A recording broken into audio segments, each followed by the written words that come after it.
Welcome to the deep dive. Today, we're tackling something absolutely core to computing.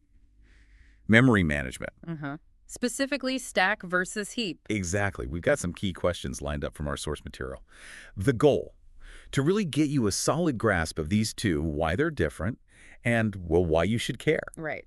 So let's jump in. What's the fundamental difference? How should we think about stack versus heap? Okay, think of the stack like a neat stack of plates, maybe.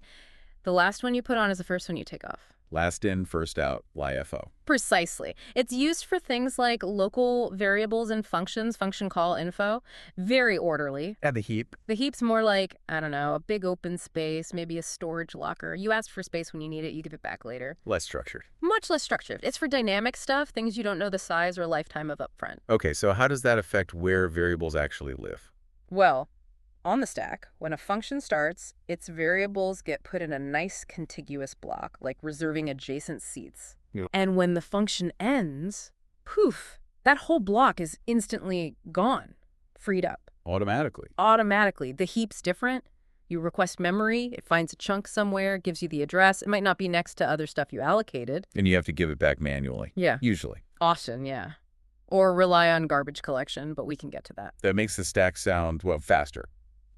Oh, generally, yes, much faster. Allocation is just moving a single pointer, basically. Deallocation is moving it back. Super simple. No searching for blocks or managing lists of free space. Exactly. The heap needs to do all that bookkeeping, which takes time. Okay.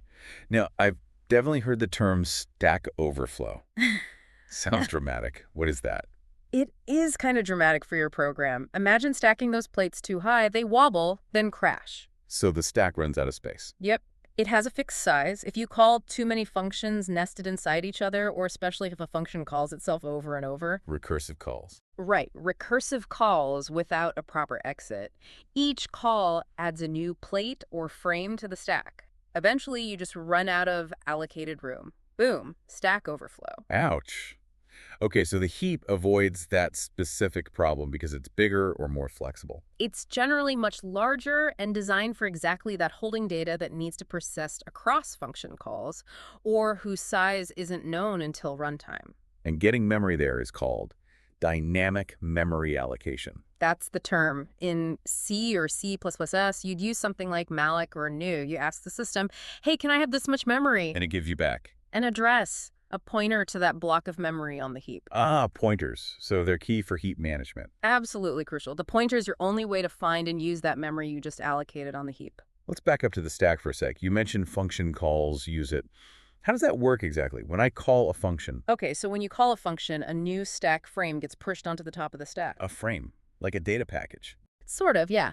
It holds the function's local variables, any parameters passed to it, and importantly, the return address. Return address. That tells the program where to go back to in the code once this function is finished. And when the function is finished. The whole frame is just popped off the stack, Mm-hmm. gone.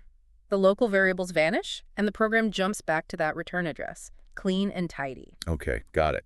So stack for the temporary function-related stuff. Yeah. Heap for the longer-term, dynamically sized stuff, accessed via pointers. You got it. That pointer is like the claim check for your stuff in that big storage locker, the heap. But didn't you mention some languages clean up the heap automatically? Garbage collection? Right. Many modern languages like Java, Python, C# have automatic garbage collection. How does that work? Sounds useful. It is. Basically, the system periodically looks around the heap for chunks of memory that were allocated, but nobody has a pointer to anymore. No variable refers to them. So they're lost and unusable.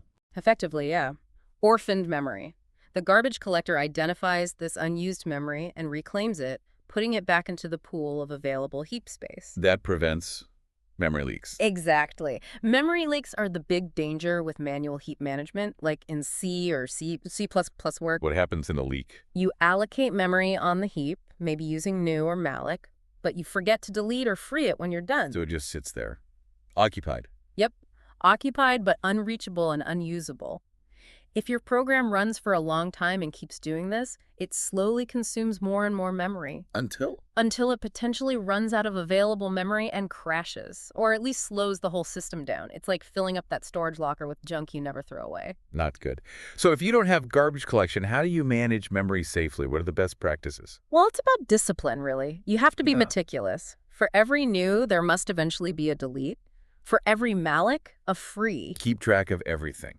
Keep track. Use smart pointers if the language supports them, as they can help automate the cleanup. Avoid allocating lots of tiny things on the heap in rapid succession if you can help it. And understand when stack allocation is just fine, maybe even better. Definitely. If the data only needs to live for the duration of a function call, the stack is usually the simpler, faster, safer choice. Use the right tool for the job. Okay, so recapping the core idea. Stack is fast, automatic, LIFO for local scope data. Heap is flexible for dynamic, longer-lived data, requires careful management or garbage collection. That's a pretty good summary. Understanding this difference is huge. It explains so many things about how programs behave, why they crash sometimes. Really clarifies potential pitfalls like stack overflows or those nasty memory leaks. It's like understanding the plumbing, isn't it? Ha, yeah, a good analogy. It's the hidden infrastructure. So here's something to think about.